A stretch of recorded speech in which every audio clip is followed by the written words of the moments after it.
Hello welcome the student and dear friends. एक बार पुनः आप सभी का स्वागत है ऑलवेज हमेशा की तरह me and my to class के अंतर्गत। और जैसे कि आप सभी को पता होगा, आज का अपना इंपॉर्टेंट टॉपिक है थर्ड सेमेस्टर वालों में ज्योग्राफी को लेकर, ज्योग्राफी ऑफ इंडिया। और उसका इंपॉर्टेंट टॉपिक है, यहाँ पर आप देख रहे हैं, भारत में वनों का जो वर्गीकरण है, यानी भारत के अंदर जो वन है उनको जो किस प्रकार से वर्गीकृत किया गया है उसी को लेकर ये इंपॉर्टेंट क्लास है। और यहाँ पर आपको एग्जाम के रिलेटेड, क्योंकि एग्जाम में आता है भारत में वनों के वर्गीकरण के बारे में बताइए, तो ये प्रश्न क्या है ना, एग्जाम में टपकने वाला प्रश्न, उसी श्रेणी से आप इसको नोट डाउन कर लीजिएगा। इंपॉर्टेंट तरीके से यहाँ पर एक्सप्लेन भी करेंगे और लास्ट में इसके एमसीक्यू भी करवाऊंगा, जो बड़े शानदार तरीके से आपको रिवीजन भी करवाएगा। क्लियर? तो देखिए, वनों का वर्गीकरण, वनों का वर्गीकरण अनेक आधारों पर किया जाता है। तो मुख्यतः वनों को हम अगर देखें तो दो आधारों पर वर्गीकृत करते हैं। पहला प्रशासनिक आधार पर, दूसरा भौगोलिक आधार पर। प्रशासनिक यानी सरकार के प्रशासनिक यूज के आधार पर, दूसरा होता है कि भौगोलिक यानी अलग अलग भूगोल के आधार पर, अलग अलग क्षेत्र की अलग अलग भौगोलिक आकृति, पृष्ठभूमि अलग होती है, तो उस अकॉर्डिंग भी अलग अलग प्रकार बनते हैं। ठीक है, अब देखिए, जैसे अगर भौगोलिक आधार बात करें तो ये उष्ण कटिबंधीय सदाबहार वन इधर है, इधर कटिबंधीय मरुस्थलीय वन आते हैं, इधर उष्ण कटिबंधीय वन, ऊपर पश्चिम की ओर पर्वतीय वन आ जाते हैं, इधर पश्चिम बंगाल की ओर डेल्टाई वन, और नेक्स्ट साउथ की ओर आ जाते हैं कटीले या मरुस्थलीय वन की श्रेणी में आते हैं। इस तरह से वनों का जो वर्गीकरण है वो भारत में हम मुख्यतः दो आधारों पर देखें, एक तो प्रशासनिक आधार पर जो सरकार अपने उद्देश्य के अकॉर्डिंग बनाती है, दूसरा भौगोलिक क्षेत्र के आधार पर। क्लियर? तो ये जो है वो वनों की प्रकृति के बारे में बताता है। अब आगे बात करते हैं। सबसे पहला यहाँ पर प्रशासनिक आधार पर, तो पहला है स्वामित्व के आधार पर। प्रशासनिक की अगर बात करें तो स्वामित्व के आधार पर, जिस पर हम कहें कि पूरा कंट्रोल वनों पर सरकार का हो, तो वो वन कौन से जिस पर पूरा का पूरा कंट्रोल सरकार का होता है, तो वो है राजकीय वन। क्या होते हैं? राजकीय वन। तो वन पूर्ण रूप से सरकार के नियंत्रण के अंतर्गत है और इनके नीचे कुल भारतीय वनों की अगर मात्रा देखें तो 93.8% जो वन है वो भारत के राजकीय वनों की श्रेणी में आते हैं। प्यारे विद्यार्थियों, इसके अंतर्गत 704 लाख हेक्टेयर की भूमि जो है वो वर्गीय इन वनों की श्रेणी में आती है और उपयोगिता की दृष्टि से बहुत ही महत्वपूर्ण है, क्योंकि इसका कंट्रोलिंग भी होता है। क्लियर? चलो आगे बात करते हैं। सर, कंप्यूटर सब्जेक्ट कंपलसरी है? आपके शायद यूनिवर्सिटी में होगा, लेकिन जेएनयू में तो नहीं है। आगे देखिए, फिर स्वामित्व के आधार पर आ जाता है निगम निकाय वन, यानी जो निगम के कंट्रोल में होते हैं ना वन, वो जैसे यह वन स्थानीय नगर पालिकाओं या जिला परिषद के नियंत्रण में होते हैं। तो जिले के अंतर्गत आने वाले वन तो जिला कंट्रोल में होते हैं। इनके नीचे देश के कुल वनों की केवल 4.9% भूभाग या जमीन ही आती है। मतलब इतना तो है ये वन, लेकिन भूभाग जमीन की बात करें तो 36 लाख हेक्टेयर भूमि है और ये वन बहुत कम है जो उन प्रशासनिक स्तर पर जिलों के अधीन या नगर पालिका निगमों के अधीन होते हैं। ठीक है, फिर आते हैं निजी वन। निजी यानी पर्सनल, एक व्यक्ति के पर्सनल अपने स्तर पर अपनी भूमि पर जो वन होते हैं, ये व्यक्तिगत लोगों की अधिकार में आने वाले वन है। कुल भूमि का 1.37% जो है वो व्यक्तिगत वन श्रेणी में है, 9 लाख हेक्टेयर मान लीजिए। किंतु अधिकांश भूमि बंजर होती है, कुछ भागों में उपयोगी लकड़ी यहाँ पर प्राप्त हो जाती है। अगर इसी तरह से हम आगे श्रेणीबद्ध देखें तो प्यारे विद्यार्थियों, अब आ जाता है प्रशासनिक आधार पर। प्रशासनिक यानी सरकार ने जो अपने यूजफुल तरीके से जिनको कहा है कि भैया आरक्षित श्रेणी में, यहां से ध्यान रखना छोटा प्रश्न आ जाता है, यहां से छोटा प्रश्न बन सकता है। देखिए, प्रशासनिक दृष्टिकोण से ब्रिटिश राज्य काल में वनों को मुख्यतः 3 कैटेगरी में बांटा गया था प्रशासनिक दृष्टि से भी। पहला आरक्षित, दूसरा रक्षित और तीसरा अवर्गीकृत। ठीक है, देखिए, आरक्षित वन ये वे वन है जहां पर सरकार का पूर्ण रूप से नियंत्रण रहता है, जहां पर भूमि के कटाव को रोकना और वनों की उपयोगिता को देखते हुए न सिर्फ वनों को काटना मना होता है, बल्कि पशु सराहना भी यहाँ पर सख्त मना होता है। और इस प्रकार से भारत में आरक्षित वन कितने परसेंट है? 49% है। तो ये एग्जाम में छोटा प्रश्न बन जाता है कि भारत में आरक्षित वन कितने परसेंटेज भूभाग पे है या कितने हैं। आगे देखिए, फिर है रक्षित वन, जहां थोड़ी सी ढील दी जाती है, मतलब इन पर सरकार देख रेख हुआ करती है, सरकार कंट्रोल करती है ताकि उनकी रक्षा हो सके, अवैध रूप में खनन न हो। किंतु सरकार के नियम या सरकार की परमिशन से इनकी देखभाल के संबंध में कड़े कानून तो नहीं बनाए जाते, लेकिन सरकार की परमिशन के आधार पे इन वनों को स्थानीय निवासियों को पशु चारण या लकड़ी काटने की छूट दी जाती है। इन वनों का क्षेत्रफल जो है वो 34% है, जिन्हें हम कहते हैं रक्षित वन। हाँ, फिर अवर्गीकृत, जो इन दोनों कैटेगरी में नहीं है वो वन अवर्गीकृत होते हैं।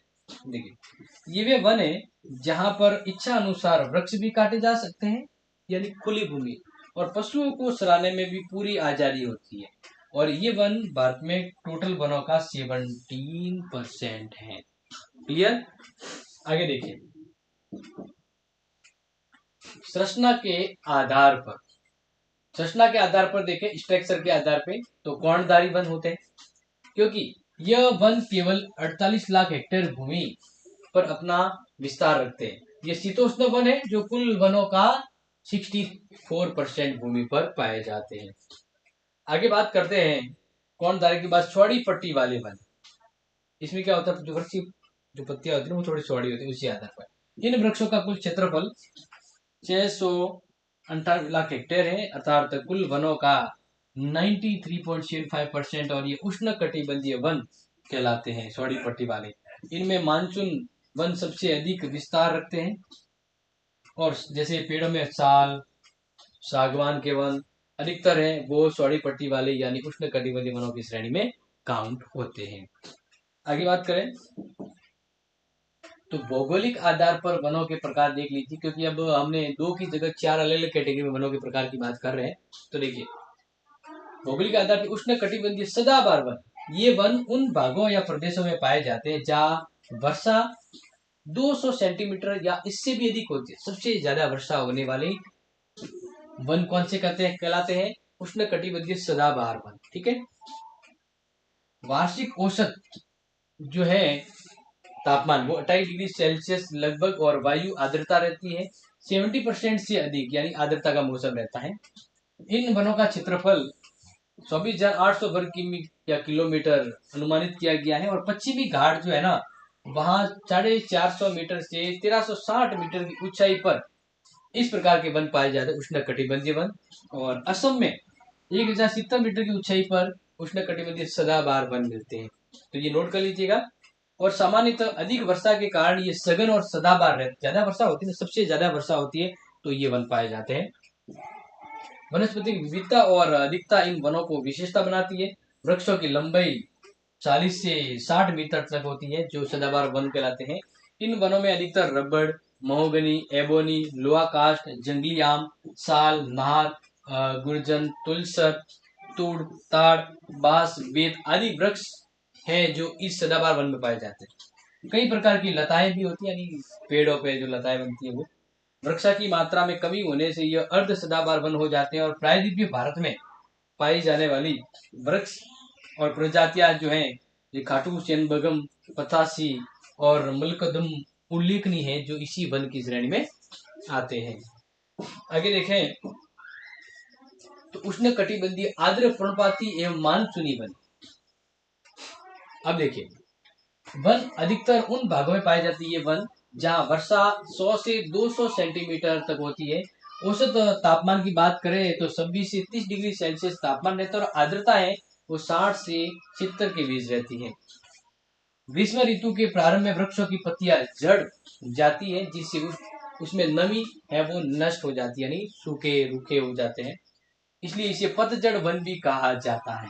जहाँ पतझड़ वन को उष्ण कटिबंधीय आर्द्र पर्णपाती वन भी कहते हैं। इन वनों में सागवान, साल, कुसुम, बांस, पलास, हल्दू, हड़बड़ेड़ा, आंवला, अजन, असू, जारुल, शीशम, लाल, सफेद संदन की लकड़ी आदि प्राप्त होती है। इन वनों से मूल्यवान सागवान और साल की इमारती लकड़ियां प्राप्त होती है। तो पूछा जाए कि कौन से वनों से, तो भारत के उष्ण कटिबंधीय पर्णपाती वन जो ग्रीष्म ऋतु में पत्तियों को झड़ा देते हैं, पत्तियां झड़ जाती है। आगे उष्ण कटिबंधीय शुष्क पर्णपाती शुष्क यानी वो जिस प्रकार से पूरा बंजर की तरह स्थिति होती है ना, शुष्क।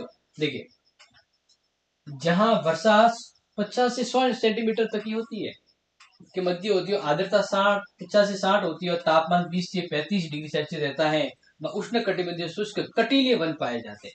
क्योंकि यहाँ वर्षा सीमित होने के कारण पत्तियां छोटी होती है और पतझड़ भी ज्यादा होते हैं, पतझड़ वाले वृक्ष पाए जाते हैं। उत्तरी भारत में इस प्रकार के वन दक्षिण पश्चिमी पंजाब, हरियाणा, राजस्थान, दक्षिण और पश्चिमी उत्तर प्रदेश में पाए जाते हैं। दक्षिण प्रायद्वीप के शुष्क भागों में आंध्र प्रदेश, कर्नाटक, गुजरात, महाराष्ट्र के अंतर्राष्ट्रीय भागों में इसी प्रकार के वन मिलते हैं प्यारे विद्यार्थियों। इसलिए इन वृक्षों की मुख्यतः यूज है वो ईंधन के रूप में आता है, जलाने के काम आती है लकड़ियां या ये वन के जो पेड़ है उन्हें। इन्हीं वनों से कत्था, गोंद, केर, सांगरी, अनेक प्रकार की जड़ी बूटी और देसी दवाइयां एवं खसखस की संबंधित जो प्राकृतिक चीजें हैं वो इन वनों से प्राप्त होती है। आगे, मरुस्थलीय एवं अर्ध मरुस्थलीय वन। अब समझिए, इस प्रकार के वन 50 सेंटीमीटर से भी कम वर्षा वाले भागों में मिलते हैं, यानी रेगिस्तान में मिलते हैं। ये वृक्ष छोटी छोटी झाड़ियों के रूप में होते हैं और वृक्षों की जड़ें लंबी होती है ताकि पानी लंबी दूर तक सोख सके। वर्षा की कमी के कारण वृक्षों में पत्तियां कम, छोटी, कांटेदार रहती है। इनका मुख्यतः वृक्ष जो है इन क्षेत्र में वो बबूल होता है जिसको बावलिया कहते हैं। इसके अलावा खिजड़ा, केरी, खजूर, रामबाग, नागफनी भी इस क्षेत्र में पाए जाने वृक्ष हैं।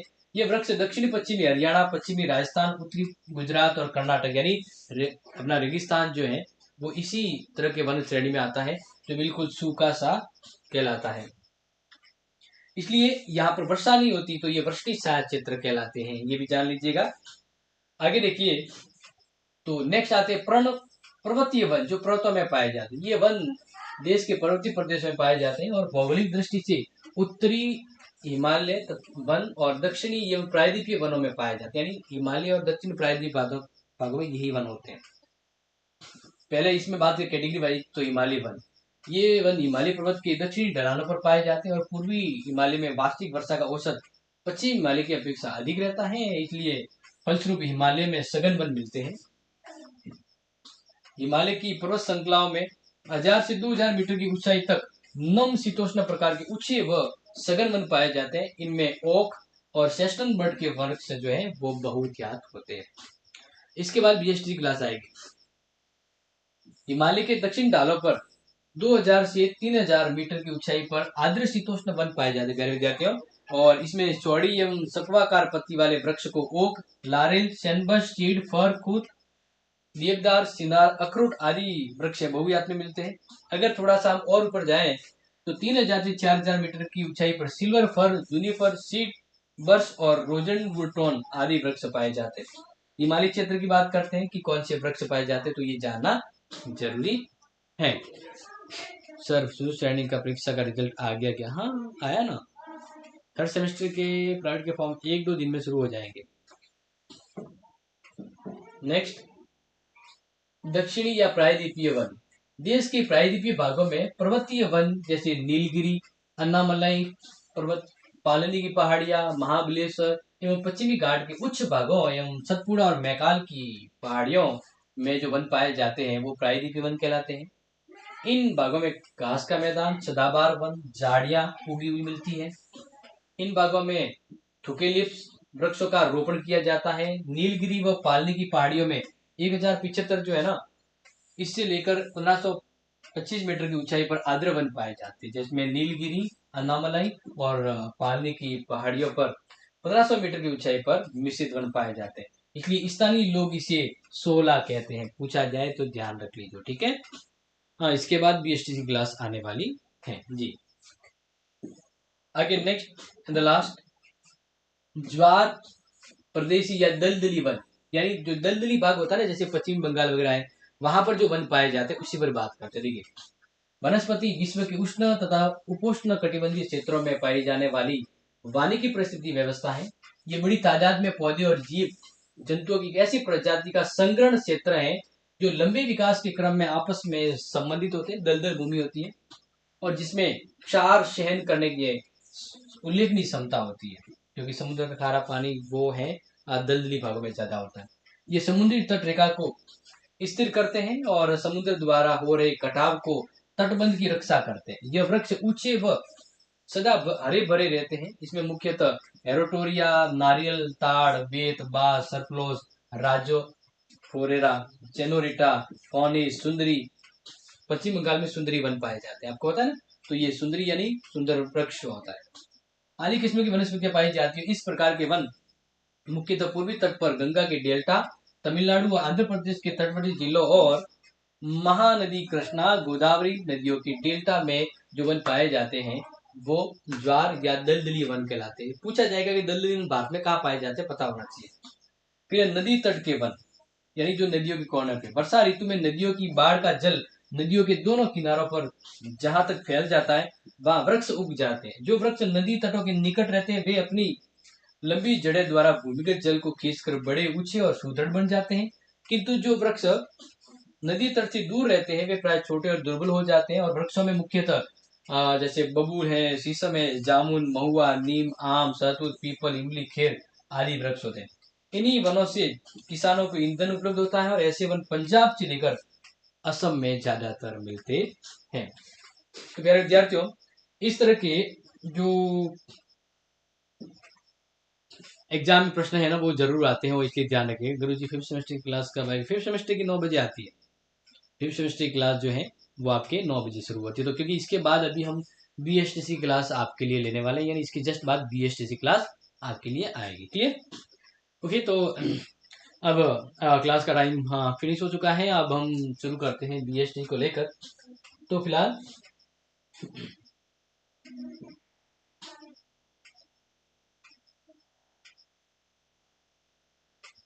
ओके, तो see you soon next important class. तब तक के लिए ज्वाइन कीजिएगा कि अगली अपनी क्लास है जो BSTC की आने वाली